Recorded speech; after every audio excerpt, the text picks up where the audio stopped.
Ladies and gentlemen, welcome to another Bulletproof for BJJ podcast. I'm JT, and I'm here with the ever-magnificent Joey.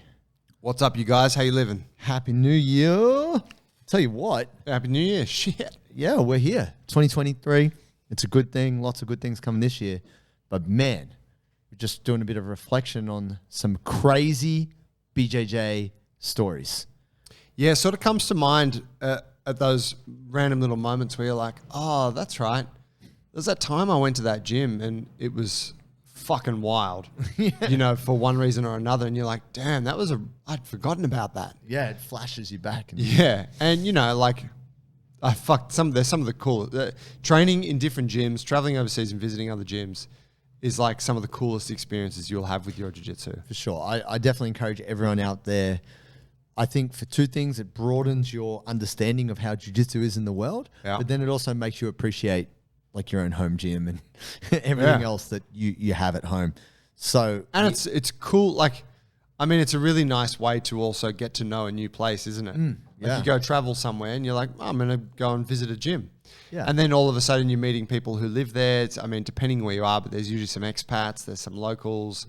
It's, you know, rather than just maybe having a touristy experience, or you and your accommodation and wherever you know, go to have dinner and shit. It's like you actually get an insight into like the lives of some of the people there. Yeah, it's much closer to a more authentic cultural experience because they're like, yo, we don't go to that spot. We go over here and here's why. And you're like, oh, wow.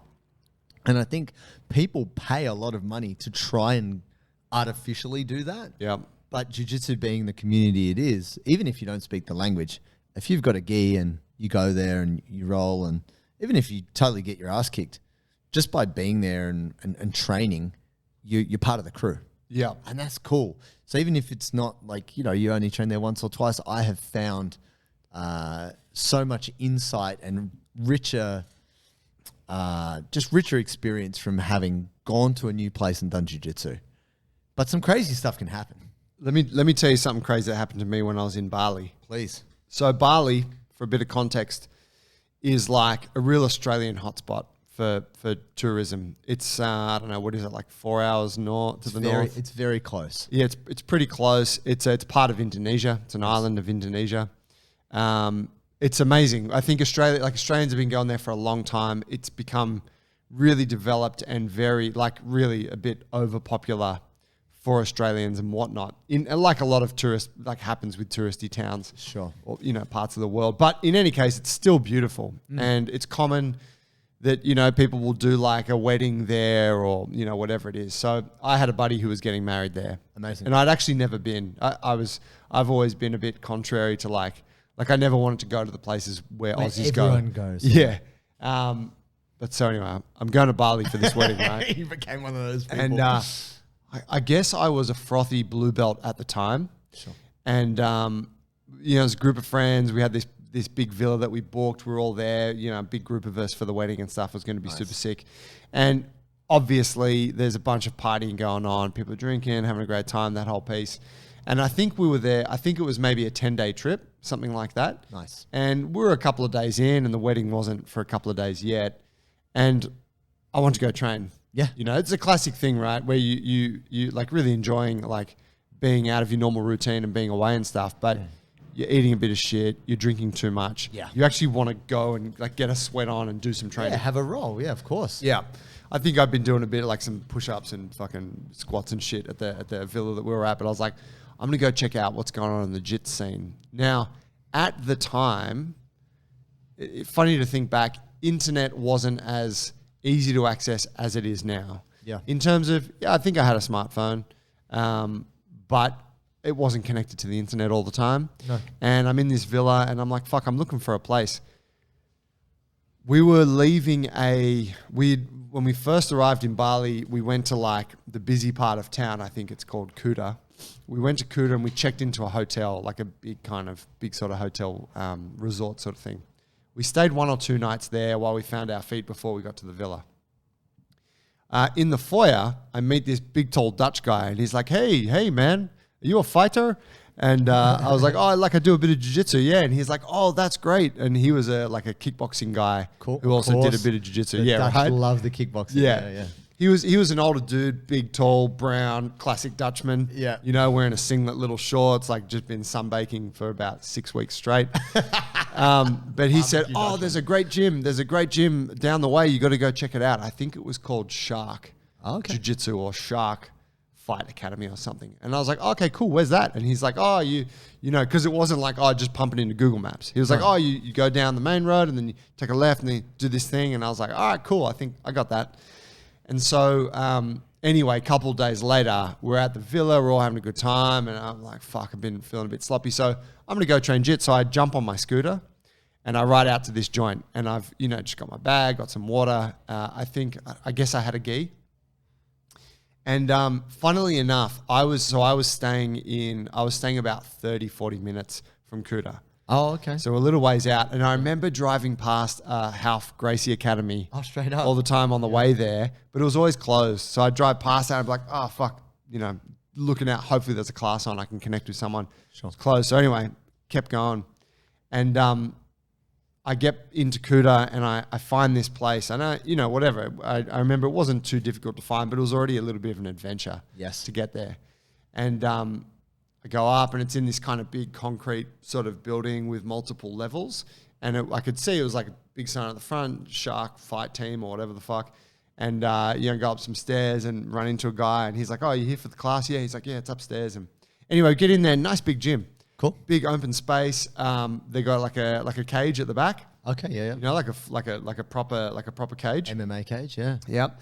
And it was I can't remember the fella's name. He was an American coach. I think he was I hope I don't get this wrong. Is it Mark Lehman? A Mark Lehman black belt? Not sure. I think he was a guy like from those early kind of wrestling sort of jiu-jitsu MMA days. Okay. Anyways, he was a lovely dude. He was like, "Hey man, like what's the deal? Where you from?" I said, "Oh, I'm just here for a week. I'm from Australia. I'm like a blue belt." And he's like, "Man, jump on in, And it was a pretty big class. There's a good mix of people there. There's, a couple of American dudes, a couple of Aussies, and like a few local like Indonesian guys. Right. And we had a sick class. It was the first time I learned what's the takedown. You see it in UFC all the time. You never see it in jiu-jitsu, or not that often, where you've got like an underhook and then you just tap the back of the knee. Knee tap. Knee tap. Yeah, 100%. Yeah, we're working that. And it was super effective. Yeah, and it was the first time I was like, fuck, this seems so easy. Yeah. And so we're drilling the shit out of that. And then we did some rolling and whatever, and that was fun, And it was like classic thing when you're in a tropical area. It's hot as fuck. Oh, you're sweating like a motherfucker. It was no gi, by the way. So we're just, shorts and a rashie. Anyways, it was a mad session, and we finished, and coach was like, "Hey, man, that was awesome. You're like, you want to stick around?" He said, "We got a couple guys fighting MMA. We're just doing a bit of specific prep for them. You interested in jumping in?" Oh, what? I was chuffed. I was like, what a compliment. Oh, he likes me. I'm like, well, of course, I'd love to. I've got the skills to pay the bills. Yeah, part of me is like, oh, he obviously thinks that I'm like high caliber and wants, good guys. And good so, blue belts to beat the fuck out of them. Yeah, I'm basically a black belt by this stage, right? And so, so it was me and a few other guys from the class. I'm like, "Oh, you still around here? Cool. We're all sticking around." And I think, I don't know, maybe 3 or 4 of the Indonesian dudes in the class. Now, they were all smaller than me. Yeah. These dudes. So I was like, oh, whatever, great. Should be fine. And I'm pretty sure he just took us straight over to the cage. Right. And he said, "All right, guys, so let's put some gloves on." So we all put on gloves. Now we put on 4-ounce MMA gloves. Oh, danger. And I'm like, this is sick. I've never put these on before. I'm like, these feel...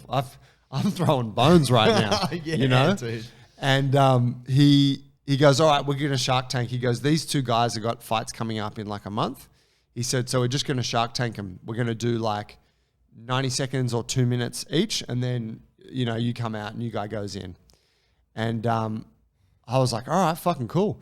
And so what was the nationality of it? Were they Indo guys? They were Indo guys. It wasn't like this is young Khabib just... No, they weren't like, "Oh, he's a Russian guy that's training in..." No, they were like Indonesian dudes. Okay, cool. Yeah. And like I said, I had a distinct size advantage. Yes. And he said, "All right, so what we're going to do is we're just going to line up and yep, cool. First guy goes in. All right. Yep. First partner, off you go." And what he was doing was basically just barking sort of orders at whoever came in. So first couple guys went, and I don't remember paying too much attention. And then I came in, and he's talking to me, and he's like, fucking like, submit him. Like, I want you to submit him. Right.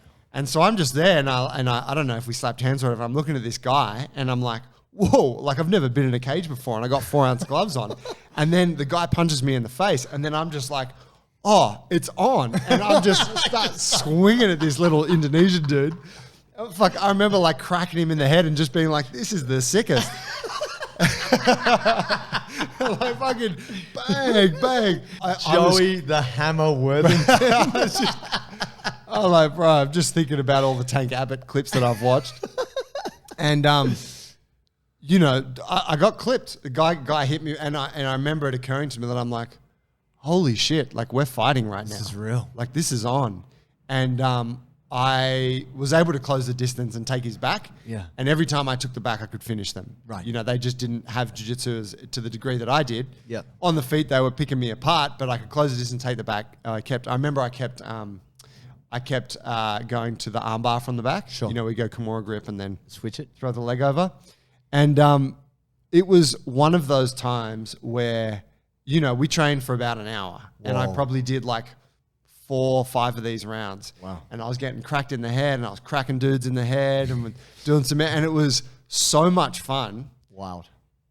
It never occurred to me that it was highly irresponsible. So dangerous. So fucking dangerous, right? God. I think if I didn't have the 20 kilo weight advantage, and I Just being a complete savage. yeah, and I think I would have to say the guys that I was training against were being nice. Sure. Like they weren't putting it on me. Like they could have kicked the shit out of me if they wanted to, no doubt.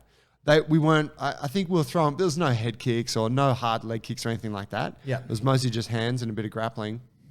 But looking back, I'm like, I had a great time, and I thought I was a killer. Dudes could have just fucking wrecked me if they decided they needed to. Maybe, yeah. No mouth guard. What? No mouth guard. What? Right? Like, I wasn't, you know, I put the gloves on, 4-ounce gloves. Like, you're just Dude. asking yourself for... It's a bare knuckle fight, basically. It is, right? Yeah. And, you know, whatever, wrapped up the session, high fives. So we finished the session, and he's like, oh, yeah, so these guys got a fight coming up in a month. It's like, this guy here is like he's the number 2 MMA fighter in Indonesia currently. Wow. This guy here is one of the top prospects this year. I was like, oh, okay, that's cool. And then as I was like riding home on a massive high, because I just, you know, Semi-concussed. I'd basically just won the Indonesian championships of MMA. Pretty much. I'm like, I was fresh meat for those guys. Oh, yeah. Like coach was just like, hey, can I use your body to help my guys get better? And I was like, fuck, it didn't even occur to me at the time. I was stoked because I thought by him asking me it was a compliment. Yeah. But actually he just, hey, I need some punching bags. You seem pretty robust. Yeah. Mind jumping in with my boy? Seemed like you could eat a punch. Oh, man. Yeah. That's tough. I mean, you know, I trained for MMA. I fought MMA. And like when you get punched in the head with a 4-ounce glove, it's basically like it's not there to protect you in any way. It's there to just stop the person's hand from disintegrating, really. Yeah. And just keep it all tight. Yeah. And man, you can get cut. Like that's the thing, depending on the glove. But man, that's wild that you could just walk in and he goes, hey, you want to jump in with our champs? I know. That's loose. Isn't it? God. I imagine it still happens in a lot of places though, huh? Maybe it does. And especially where you don't have a lot of choice of training partners. Possibly, but I guess that speaks to your gung-ho approach to life. And maybe where you're at that time. Yeah. You know what I mean? Like, whereas now, if someone was like, you just went and trained somewhere and you're a black belt, they're like, yeah, but you're a black belt. They're white belts, but they're kickboxing champions. Yeah. You're like, Yeah. Yeah, just thigh kicks, not knee kicks. Like, yeah, it'll be fine. Man, well, that kind of great story. I can't believe you haven't said that one before. I'd actually forgotten about it. Wow, there you go. The funniest thing is then like you get back to the villa and everyone's like, how was your jiu-jitsu class? And then you're like, oh yeah, it was sick. And you've like just had this wild experience. You can't even articulate it to people. No. I mean, I think for jiu-jitsu players like all of us, Yeah. You can't even articulate what a really full-on jiu-jitsu session is like, where you had some hardcore rolls and you're like, man, it was amazing, unbelievable, dangerous, reckless. Brutal. Can't wait to do it again. Yeah. Can't believe I didn't break something. Yeah. You know, you can't articulate to people. So it's just funny come back to the villa and everyone's like, you know, they probably thought I was just doing some karate shit or whatever. You know what I mean? Taibo. Yeah. Like I won the fucking Indo championships, bruh. I'm the champ. Give me my black Bingtao singlet now. The other part of that is Please. there's all these motherfuckers when you go to Bali who have scooter accidents because they're drunk and they're riding their scooters around. God. And they're in hospital and they don't have insurance and it's that whole thing. And I'm like, oh yeah, what would happen if I got my teeth knocked out or if I got my shoulder dislocated? I'm like, I would have been one of those fucks, just no insurance, stuck in a pretty dingy hospital. Yeah. Like it would have been a real bad day. Yeah, I think that's the thing, like travel insurance. It's good to have it, but also just check that too, because you're going to have to claim it back later. Yeah, they're probably not covering you for cage fighting. If you can find that insurance, let us know. Man, speaking of cage fighting, I had my first time to Brazil, 2009. I'm training at Gordo Jiu-Jitsu. So for those of you out there who don't know who Gordo is credited within pioneering the half guard. Wow, okay. He badly hurt his leg and couldn't play guard the way he wanted to, so he put his good leg in and worked it like that. And so Gordo's gym is set up at, I think now technically it might be Evolve. That's Evolve MMA, but it's in Barra de Tijuca, the little river town, which is back from Baja a bit. And I went there through Rio Connection, which was Dennis Aish, which is no longer, like Dennis moved back to... What was Rio Connection? Rio Connection was basically, are you a gringo? Would you like to come to Rio and do jiu-jitsu? We've got this accommodation. Like hostel, stay with us. You're literally 50 minutes walk from Gordo Jiu-Jitsu. Like a facilitated jiu-jitsu trip. Yeah. And they would take us for trips and go up to stuff. And I actually got to be in like a little documentary, and we went up to the Tijuquina favela. And there's this guy called Edu Panchu, who's a kickboxing legend, who runs this kickboxing class for kids. And they just have bandages. They don't have gloves or wraps. And that's it.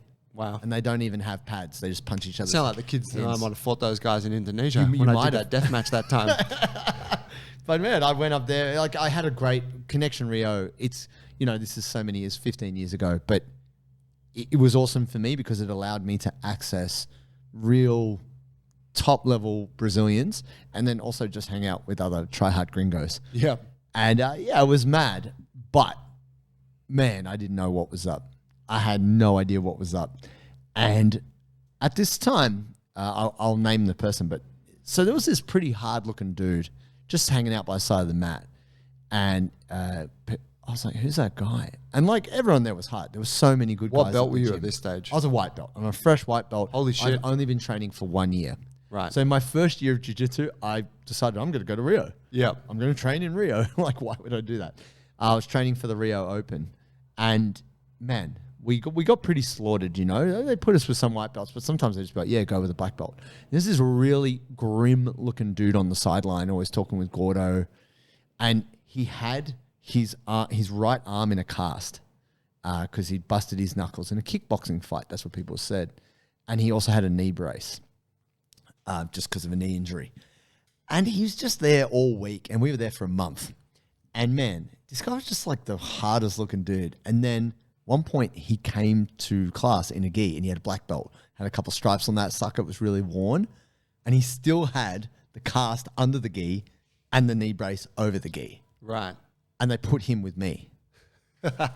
And this guy bashed me. Like my guard was okay, not the best, but I wasn't the easiest guy to pass. And if I kind of got past, I'd scramble like a madman to try and get back to my guard. And he was just like, I don't know if you remember the fight between Matt Hughes and the OG Gracie from, why's his name escape me? Hoist Gracie. He does the down elbow where he put the palm on your face and just drop the elbow. With the cast. Yeah. He was down elbowing me in the head. He was just trying to post. He was just framing. Sorry, my friend. He just kept slipping. Yeah. And he's hit me in the face with this cast, and then he's knee riding me with the knee brace. Oh, wow. Bro, it was one of the most brutal experiences. Like Fighting RoboCop. basically. And it was a 10-minute round. Like I just got so brutally beaten. And I came off the mat and I said to Big Mick, who was there, I was like, who the fuck's that guy? He's like, oh, that's Rafael dos Anjos. He's a big prospect. He might be in the UFC soon. And this is before You're fighting RDA. RDA bashed white belt. the fuck out of me as a white belt with a cast, which is like a weapon, and his knee brace. Oh my God. One of the most brutal beatings of my life. Holy shit. Dude. And it wasn't till later that I actually saw him in the UFC just leg kicking the fuck out of Nate Diaz. I was like, I know that guy. Oh my God. He did that to me in a gi. And it was funny because it really hardened me that trip. I didn't realize how brutal jiu-jitsu could be.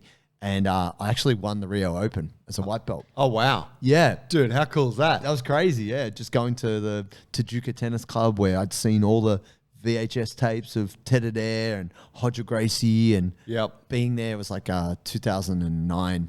Yeah, 2010. Yeah, I started in 2008. This was in 2009. Man, it was... But I competed there maybe a year or two later. Oh, wow. Yeah. I didn't know. How is that? Yeah, in the Rio Open. Yeah, Matt, Rio Open's the spot. Yeah. So Peter Devine, who was my coach at the time, said that is the biggest comp outside of Worlds. It's even bigger than the Brasileiro. Holy shit. Yeah. And so being around that madness, it hardened me and I was able to come through and yeah, I pretty much won every match via armbar. Holy shit. Pull close guard, sweep, from the sweep come up armbar or just armbar from guard. Mad. But then in the final, I fought this like 16-year-old skinny kid. I'm like 26, jacked, just pure athleticism, but like minimal skill. And this kid pulled guard on me. I was like, wait, how do I pass guard? I don't, he just pulled my move on me. What do I do? I haven't been to that class yet. I don't know how to pass guard. So I was just fighting not to get swept. And then I think he just eventually got tired and I kind of just forced my way out and he kind of broke. So I passed his guard and I just armbarred him.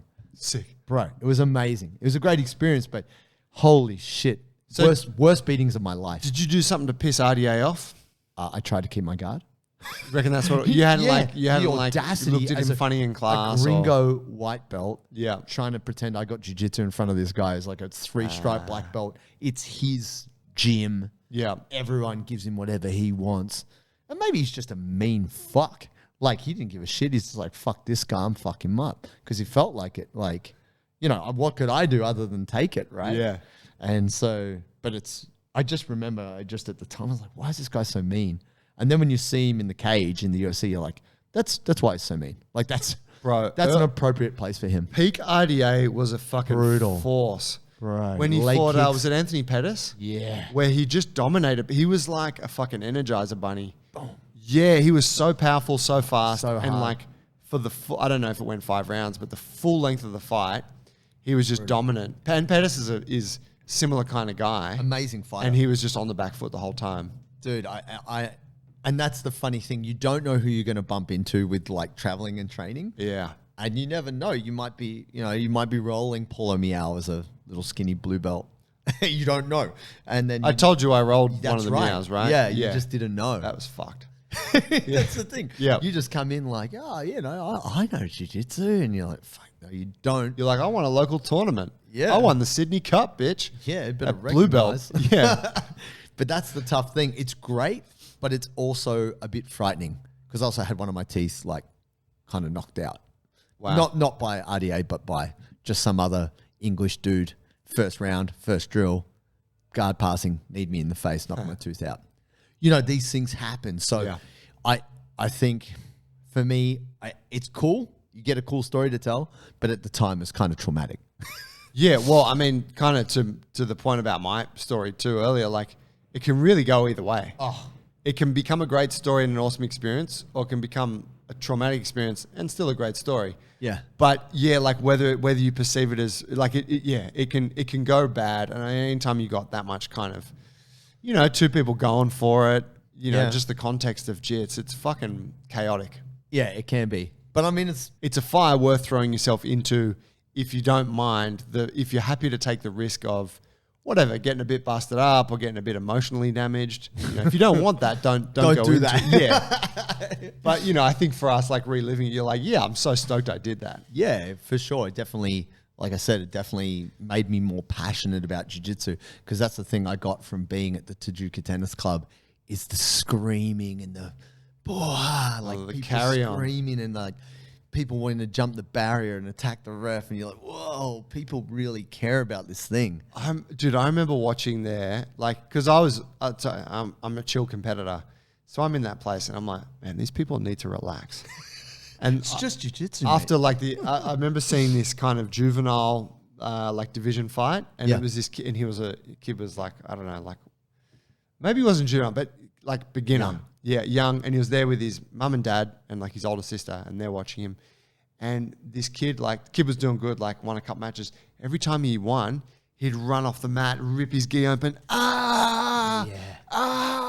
like, Obrigado, Deus. yeah, like go to the family, and they'd be like, and then he was like blowing his blowing clearing his his nose out nose. off the edge of the mat and like stomping, and you're like, bro, like you're 12. Yeah. Relax. Yeah. You know what I mean? And I was just like, holy shit, like you could just see like the passion, but also how he was like emulating the All big this. stars of the game. Yeah. You're like, wow, the intensity's on another level here. It is. And I think, Australians, we say we're laid back, maybe not always, but yeah, when you see that passion, I connected with that. It made me just love jiu-jitsu and want to keep that. So I think that's the great thing about these experiences. It just gets you deeper connected. We got a voicemail. We do. We got a voicemail from our man Joel. Shout out. Let's check it out. I'd like to share a bit of a cautionary tale and get some advice if possible. I was always considered quite flexible, so much so that Brazilians nickname me Lumbriga, tapeworm.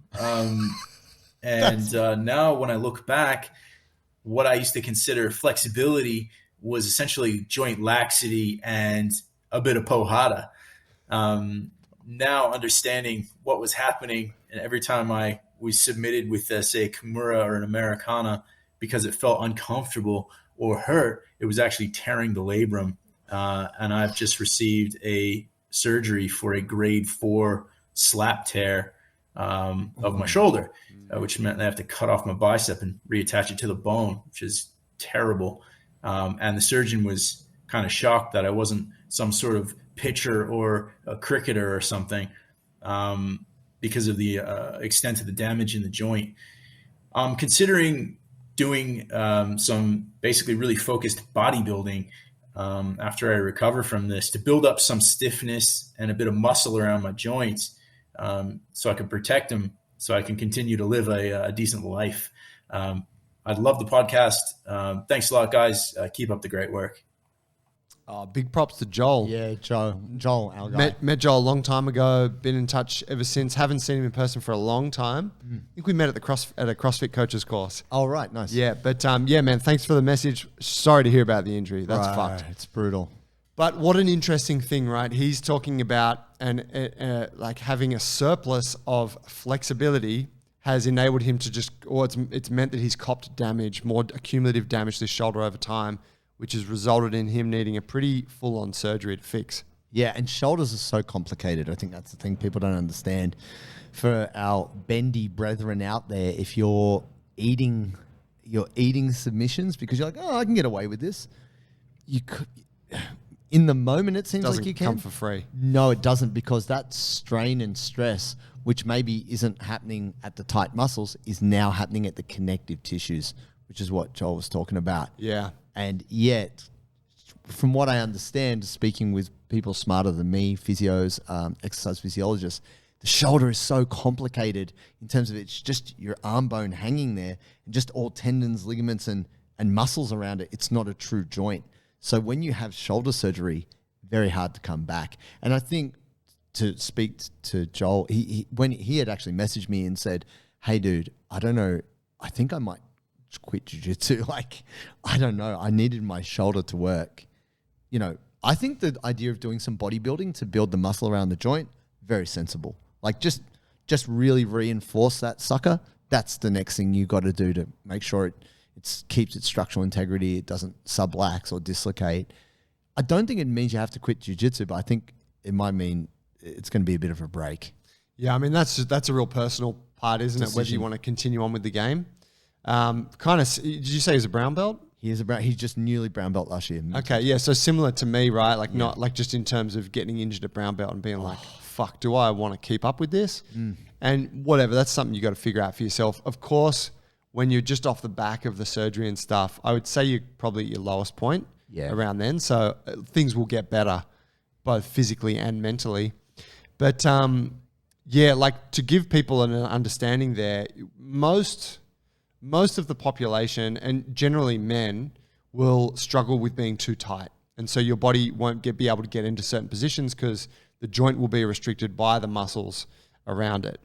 Now, for those sorts of people, we want to stretch and increase range of motion so that you can move that joint more. But there's this other end of the spectrum for people who naturally have, not excessive, but they have like... more range. Yeah, they got more range. Their joint that has no lack of flexibility. It can go there. But some of those people lack the stability in the joint, which is the muscles and basically the neurological ability to stabilize that joint when it gets to that end range. Now, if you're coming from the tighter end of the spectrum, you're kind of naturally always, as you're opening range up, you tend to be naturally building that strength and neurological capacity as you go. But if you're just naturally flexible, you don't have the strength necessarily. And if you do end up relying on it, whether it's intentional or not, like in Joel's case, he's like, I don't think he ever really thought about it. No. From the sounds of it, it can cost you because your tissues are taking this damage. So it's something to be really mindful of. And it's just, you might find that you might be both of those people. You might be Joel in the shoulders, but then you might be the tight guy in the hips, or vice versa. Yeah. It's not necessarily the case that it's full body. And so it's just something to be aware of because, I mean, that's a great cautionary tale. I'm really glad he shared that. Yeah, if you can avoid a surgery, right? If you can be like, fuck, maybe I shouldn't let my arm go to that position every time. Maybe I should try and fight out a bit harder and tap earlier. Yeah. I mean, my knees are actually pretty flexible in extension, maybe a little bit too flexible. So I can eat a knee bar a bit longer than most people, but I shouldn't. Because I know that even though if I fight really hard, I can kind of wiggle and get my way out. Forcing my knee to that point, there will be a degree of swelling later. I won't be able to squat properly for a couple of days. And I tell myself I got away with it, but really not. I'm investing in future knee surgeries. You know what I mean? Like, even though in my head I'm like, yeah, got out of that knee bar. Yeah, didn't get out of the knee reco when I'm 50. Yeah. Or knee replacement. Here's the thing, guys. Like, even though we've come very far in technology, when it comes to joint replacements, those suckers don't last long. You don't want to be getting those unless you've only got 10 years left on the clock, because that's really where it's at with those things. So whether you're a tight person or, in this case, you're really flexible, it's good to just be like, man, I'm stuck in this submission. Even though I could eat it for 5-10 seconds longer, should I? Like, maybe just, okay, you got me. You could tap, or you could say to your partner something like, hey, have you heard the latest Bulletproof For BJJ podcast? Oh, what? Yeah, actually. Right? And then it's, great conversation. Nice segue into you're out of the submission now. Yep. They get some extra information for their jiu-jitsu journey. Sure, start giving them feedback about how they could do the submission better, coach them. Yeah, hey, apparently I heard they got an app. We should check that out. Definitely. I know it would help you get stronger with this submission because it's not working right now. Yeah. That whole thing. So there's options. You just got to play the game right. Thank you for the voicemail, Joel. Wish you all the best with recovery. If you want to leave us a voicemail and get featured on the show, go to our website, bulletproofforbjj.com, and you can leave it there. And if you do, our app is on the App Store. Get on it, start training. It's free. If you need anything from us, get in touch. See you next week. Thanks, guys.